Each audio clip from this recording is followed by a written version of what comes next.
दोस्तों नमस्कार। दोस्तों आज हम एक केस के बारे में डिस्कस करने के लिए जा रहे हैं। इस केस पे आने से पहले मैं आपको एक चीज बता देता हूं कि अगर किसी व्यक्ति के खिलाफ कोई एफआईआर दर्ज होती है, एफआईआर दर्ज अगर वो झूठी होती है, मैं झूठी एफआईआर की बात कर रहा हूं। अगर हाँ, जिसके खिलाफ सही एफआईआर दर्ज होती है उनके लिए ये चीजें नहीं बता रहा हूं। जिनके लिए झूठी एफआईआर दर्ज होती है उनके लिए ये चीज बताने की कोशिश कर रहा हूं कि जिनके खिलाफ एक रेप के ऑफेंस के अगेंस्ट आपके ऊपर झूठा मुकदमा दर्ज हो गया और वो भी आपके अंदर थाने के अंदर लड़की ने स्टेटमेंट दे दी और उसके बाद आपके ऊपर 376 का सेक्शन लगा दिया या फिर आपके ऊपर 328 का लगा दिया या फिर आपके ऊपर 354 का लगा दिया, जैसा कि इस केस में बताया गया है। तो उस केस के अंदर क्या होता है कि आपके ऊपर ये नॉन बेलेबल वारंट यानी नॉन बेलेबल ऑफेंस है और आपको जो लॉ एनफोर्समेंट एजेंसी है यानी कि पुलिस ऑफिसर है, जो आईयू होता है इस केस के अंदर, वो आपको तुरंत अरेस्ट कर सकता है। क्योंकि यहां पर जो लड़की ने बयान दे दिया है वो उसने आपके ऊपर एलिगेशन लगा दिया है कि आपने उसके साथ रेप किया है, आपने उसके कोल्ड ड्रिंक में पॉइजन मिलाया है और साथ के साथ आपने उसके साथ छेड़छाड़ किया है, यानी कि उसकी मोडेस्टी को हार्म किया है। ये तीनों सेक्शन के अगेंस्ट यहां पर एफआईआर दर्ज होती है। अगर आपके खिलाफ कहीं पर भी कोई भी एक झूठी एफआईआर दर्ज होगी, रेप के ऑफेंस में दर्ज होगी, तो जो फर्स्ट टास्क है वो आपको क्या करना चाहिए। फर्स्ट ऑफ ऑल, आप फर्स्ट टाइम अगर आयु के पास सीधा चले जाएंगे तो मे भी वो आपको अरेस्ट कर दे सेम डे में ही, और सेम डे में ही आपको कोर्ट में पेश कर दे और आपको जेल में भेज दिया जाए। तो उससे बचने के लिए आपको क्या करना है, फर्स्ट ऑफ ऑल, जैसे ही आपके खिलाफ कोई झूठी एफआईआर कटती है तो उस एफआईआर की कॉपी आप ले लीजिए। उस कॉपी के साथ आप हाई कोर्ट में अप्रोच कर सकते हैं क्वेश्चन के साथ कि आप हाई कोर्ट में चले जाइए क्वेश्चन कराने के लिए कि मेरे साथ इस तरह से मेरे खिलाफ एक एफआईआर लॉन्च हुई है, उस एफआईआर में मुझे झूठा फंसाया गया है और मेरे खिलाफ कोई ऐसा साक्ष्य नहीं है, मेरे खिलाफ कोई ऐसी चीज नहीं है, और आप वहां पर हाई कोर्ट को अप्रोच कर सकते हो। तो वहां पर क्या होगा, अब वहां पर जो जितने भी एविडेंस कलेक्ट होंगे या कुछ भी होंगे वहां पर आईयू को पेश होने के लिए कहा जाएगा, यानी स्टेट को एक नोटिस इशू होगा। स्टेट के ब्याह पे वकील जो हाईकोर्ट के होंगे वो पेश होंगे, साथ में आयु को पेश होना पड़ेगा, साथ में जो लड़की ने जो बयान दिए हैं उसके बयानों को वहां पर पेश किया जाएगा। तो यहां पर आपको बेटर अपॉर्चुनिटी मिल सकती है कि आपको अपनी बात रखने का हक मिल सकता है कि आपके ऊपर झूठी एफआईआर लॉन्च हुई है और आप साथ के साथ वहां पर हाईकोर्ट में पेश होंगे क्वेश्चन के लिए। और सपोज कीजिए आपके साथ एक झूठा मुकदमा और कंसेंचुअल रिलेशनशिप का, मान लो रेप का ऑफेंस कैसे लगाया गया कि आपके कंसेंचुअल रिलेशनशिप थे, कि मतलब आपकी सहमति के साथ रिलेशनशिप बने थे और वो आपके लॉन्ग टर्म चले हैं, शॉर्ट टर्म चले हैं, जितने भी चले हैं, लेकिन अब आपके बीच में लड़का लड़कियों के बीच में दूरियां बढ़ गई हैं या फिर किसी भी फैमिली डिस्प्यूट के कारण या किसी भी फैमिली झगड़े के कारण आपके और लड़की के रिलेशनशिप खराब हो गए, जिससे लड़की ने दबाव में आके, अपनी फैमिली के दबाव में आके, यानी कि अपने माता पिता के दबाव में आके, अपने सिस्टर के दबाव में आके या अपने ब्रदर के दबाव में आके आपके खिलाफ एक झूठा एलिगेशन लगा दिया है कि आपने उसके साथ रेप कमिट किया है, तो उसके अगेंस्ट भी आप क्या कर सकते हो, एंटीसिपेटरी बेल के लिए जा सकते हो। एंटीसिपेटरी बेल का मतलब क्या है कि आप पहले सेशन कोर्ट में एंटीसिपेटरी बेल के लिए जाओगे, मे भी वहां से आपकी रिजेक्ट हो जाए और मे भी वहां एक्सेप्ट हो जाए, तो ज्यादा चांसेस वहां से रिजेक्ट होने के होते हैं, लेकिन फिर भी आप उसके बाद एंटीसिपेटरी बेल के लिए आप अप्रोच कर सकते हो। कहां पर, हाई कोर्ट के अंदर। हाई कोर्ट के अंदर अप्रोच करने के बाद आप अगर वहां से भी आपकी रिजेक्ट होती है और आपको लगता है कि आपको सुप्रीम कोर्ट अप्रोच करना चाहिए, तो आप सुप्रीम कोर्ट भी अप्रोच कर सकते हो एंटीसिपेटरी बेल के लिए। तो वहां पर आपको इंटरिम बेल मिल जाएगी और साथ में बाद में भी आपको एंटीसिपेटरी बेल पूरी कंप्लीट मिल सकती है। क्योंकि ये आपके ऊपर झूठे एलिगेशन लगाए हैं तो आपको ये चांस लेने चाहिए और इस तरह से आपको कोर्ट में अप्रोच करना चाहिए। लेकिन अगर मान लो आपकी एफआईआर लॉन्च हो गई और वो भी आपको पता है कि आपकी जो एफआईआर लॉन्च हुई है वो झूठी हुई है, और लेकिन आप वहां आयु के सामने प्रेजेंट हो जाते हो, लेकिन आयु क्या करेगा, क्योंकि आपके अगेंस्ट जो ऑफेंस लगे हैं वो नॉन बेलेबल ऑफेंस है, कॉग्निजेबल ऑफेंस है, तो आपको तुरंत अरेस्ट कर लिया जाएगा और अरेस्ट के साथ ही आपको यानी कोर्ट के अंदर पेश करके एडिशनल सेशन जज के सामने, क्योंकि यहाँ पर जो सुनवाई होती है वो सेशन कोर्ट के अंदर होती है, जितने भी रेप ऑफेंस होते हैं या फिर कोई स्पेशल कोर्ट होती है वहां पर उसकी सुनवाई होती है, तो वहां पर आपको पेश किया जाएगा। पेश करने के बाद आपको जुडिशियल कस्टडी या पुलिस रिमांड पे दो जगह पे भेजा जा सकता है। तो आपको या तो पुलिस रिमांड में भेज दिया जाएगा या जुडिशियल कस्टडी में भेज दिया जाएगा। तो आप अगर बेकसूर हो और फिर भी आप जुडिशियल रिमांड पे जा रहे हो या फिर जुडिशियल कस्टडी में जा रहे हो, तो ये आपके साथ अन्याय हो रहा है। तो आप अगर बेकसूर हो तो आप उसके लिए फाइट करो, एंटीसिपेटरी बेल के लिए जाओ या क्वेश्चन के लिए जाओ। अब इस केस के माध्यम से मैं आपको एक चीज बताना चाहता हूं। इस केस के अंदर क्या हुआ, एक कंप्लेनेंट ने या एक प्रोसिक्यूटरेस ने, जब एक कोई लड़की, एक महिला जो कि कंप्लेन लॉन्च कराती है ऑफेंस के अंदर, क्या एलिगेशन लगाती है लड़के के ऊपर कि लड़के ने उसे एक पॉइजन दिया कोल्ड ड्रिंक में मिला के, जिसके कारण उसकी तबीयत खराब हो गई थी, और तबीयत खराब होने के बाद वो घर जाके सो जाती है, और जब उसे होश आता है बाद में अगले दिन, तो वो उसे कंप्लेन लॉन्च कराती है, और कंप्लेन में क्या कहती है कि लड़के ने उसके साथ मतलब छेड़छाड़ की है, उसकी ब्रेस्ट के साथ छेड़छाड़ की है और उसको कोल्ड ड्रिंक में पॉइजन दिया है, जिसके ब्याह पर पुलिस एक एफआईआर लॉन्च कर लेती है। उस एफआईआर के अंदर सेक्शन 328 और सेक्शन 354 लगाया जाता है। जो सेक्शन 328 है, वो सेक्शन 328 क्या कहता है कि इसके अंदर जब कोई व्यक्ति किसी भी व्यक्ति को कोई पॉइजन देता है या फिर इंटॉक्सिकेटेड सब्सटेंस देता है किसी भी चीज में मिला के, तो उस केस के अंदर सेक्शन 328 आईपीसी 8060 लगता था।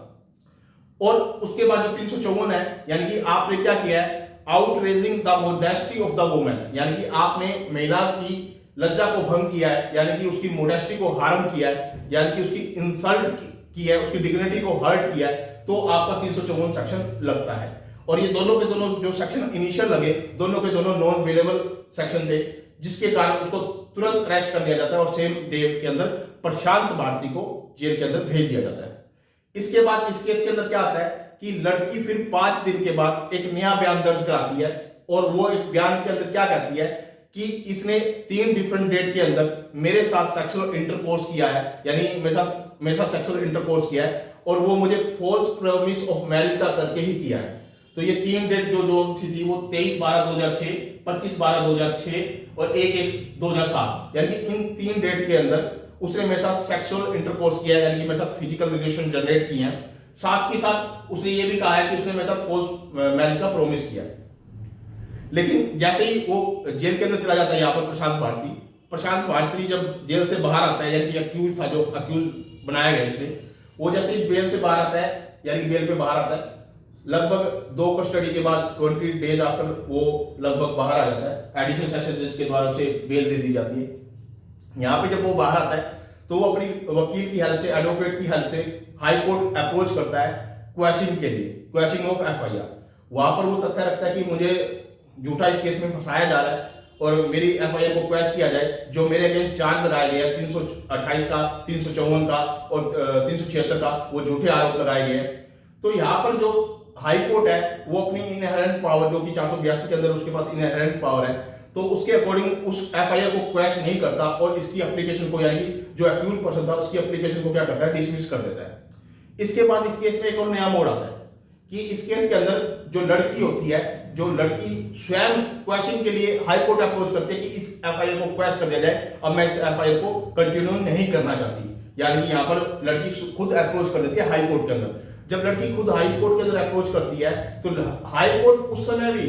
इसकी एप्लीकेशन को डिसमिस कर देता है यहाँ पर, और कहता है कि इस एफआईआर को क्वेश्चन नहीं किया जा सकता, क्योंकि यह गंभीर ऑफेंस है, तो इसको एफआईआर को क्वेश्चन नहीं किया जाता। अब इस केस के लिए जो अक्यूज पर्सन था प्रशांत भारती, तो वो अपने वकील की हेल्प से सुप्रीम कोर्ट के अंदर अप्रोच किया जाता है। जब सुप्रीम कोर्ट के अंदर इस केस के अंदर अप्रोच किया जाता है, तो सुप्रीम कोर्ट के अंदर जो तथ्य सामने आते हैं, वो जो इन्वेस्टिगेशन टीम के द्वारा जो जांच की जाती है और जो चार्जशीट वहां पेश की जाती है और जो चार्ज फ्रेम किए हुए थे और जो ट्रायल के जो भी एविडेंस थे वो सारे के सारे वहां पेश किए जाते हैं।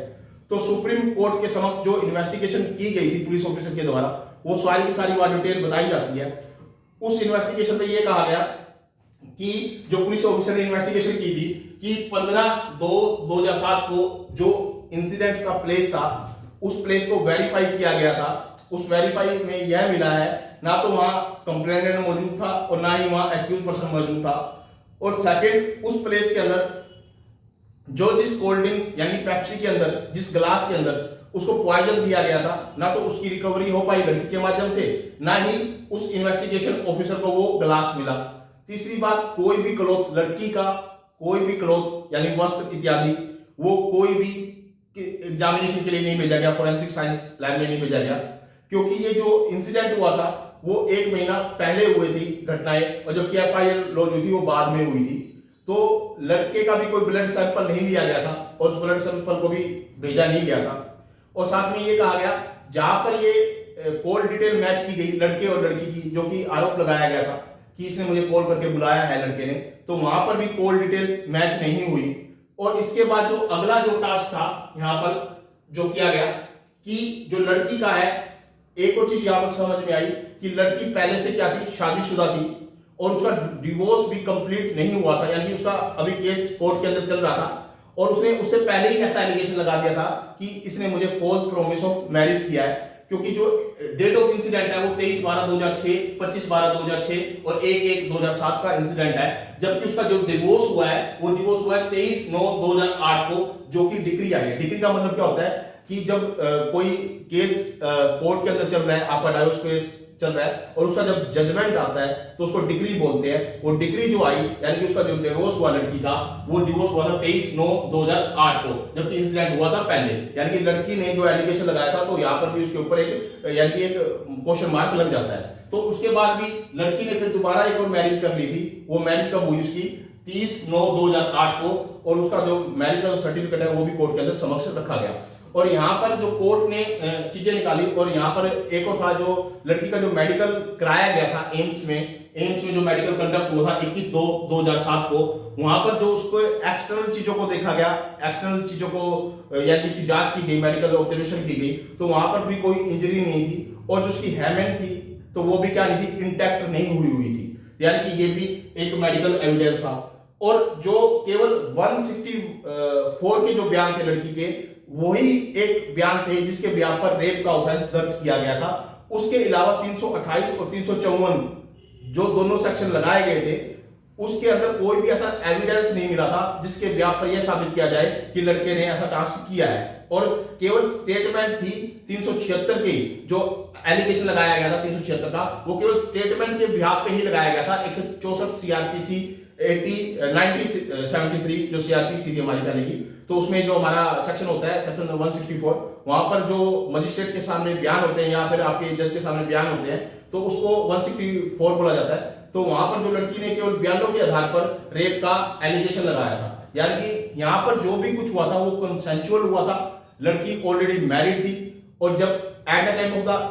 इंसिडेंट था तब भी वो लड़की मैरिड थी, तो उस समय भी कोर्ट इन चीजों को भी कंसीडर करता है। तो कोर्ट ने सारी चीजों को देखने के बाद जो ये चीजें रेप का एलिगेशन लगाया था और जो ये पॉइजन का एलिगेशन लगाया था और साथ में मोडेस्टी को हार्म करने का जो एलिगेशन लगाया था, तो कोर्ट ने क्या किया, सुप्रीम कोर्ट ने क्या किया, जो सेक्शन 328, 354 और 376, साथ में जो चार्जशीट थी 28/6/2007 को जो चार्जशीट सबमिट की गई थी वो, और साथ में जो चार्ज फ्रेम किए गए थे 1/12/2008 को, ये तीनों चीजों को क्वेश कर दिया।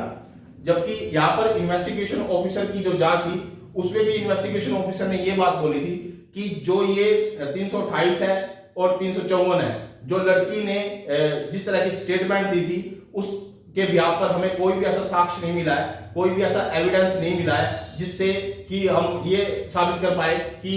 जो एक्यूज पर्सन है प्रशांत भारती ने 328 और 354 में कोई ऐसा कार्य किया है। केवल हमारे पास लड़की के जो 164 के बयान थे उसी के बयान पर हमने रेप ऑफेंस के लिए चार्जशीट यानी कोर्ट में पेश की थी। यानी कि इसमें ये आपको सीखने को मिला कि एक लड़की के द्वारा कभी भी एक झूठा एलिगेशन लगाया जा सकता है 164 के बयान के अकॉर्डिंग, और 164 के बयान के अकॉर्डिंग आपके ऊपर रेप ऑफेंस के अकॉर्डिंग एक एफआईआर लॉन्च हो सकती है। यानी कि वो झूठी है सच्ची है वो तो बाद में डिसाइड होगा, लेकिन उससे पहले मैं आपको एक जानकारी दे देता हूं कि अगर आपको लगता है कि आपके ऊपर किसी लड़की ने या किसी महिला ने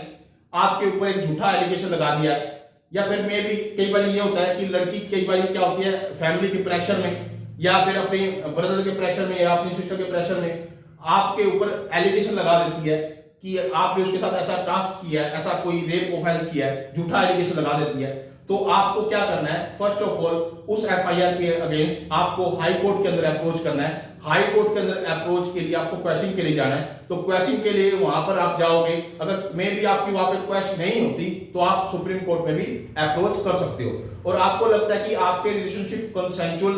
हैं और कंसेंचुअल थे, यानी कि आपके दोनों के सहमति से बने हैं, दोनों के अंडरस्टैंडिंग से बने हैं, तो भी आप एंटीसिपेटरी बेल के लिए भी जा सकते हो स्टार्टिंग में। तो स्टार्टिंग में जो एंटीसिपेटरी बेल के लिए आप अप्लाई कर दो सेशन कोर्ट के अंदर, अगर वहां से नहीं मिलती है तो फिर हाई कोर्ट के अंदर अप्लाई कर दो, हाई कोर्ट से नहीं मिलती है तो आप सुप्रीम कोर्ट के अंदर अप्लाई कर सकते हो, यानी कि आप इस प्रोसीजर को फॉलो कर सकते हो। लेकिन आपको केवल ये नहीं है कि आपके ऊपर झूठे एलिगेशन लगे हैं तो आप लॉ एनफोर्समेंट एजेंसी को आप बार बार कह रहे हो, मे भी वो आपकी बात ना सुने और आपको, क्योंकि उनके पास पावर होती है और पावर को वो यूज करते हुए आपको कोर्ट के समक्ष पेश कर देंगे और कोर्ट आपको या तो जुडिशियल कस्टडी के अंदर भेजेगा या फिर जुडिशियल रिमांड के अंदर भेजेगा। यानी कि आपको इस केस में अगर बचना है, आपको लगता है कि आपके साथ मतलब गलत हो रहा है, आपको ऐसा लगता है कि आपको झूठे केस के अंदर फंसाया जा रहा है, तो आपको या तो दो ऑप्शन है आपके पास। फर्स्ट ऑफ ऑल आप क्वेश्चन के लिए जाइए हाई कोर्ट के अंदर,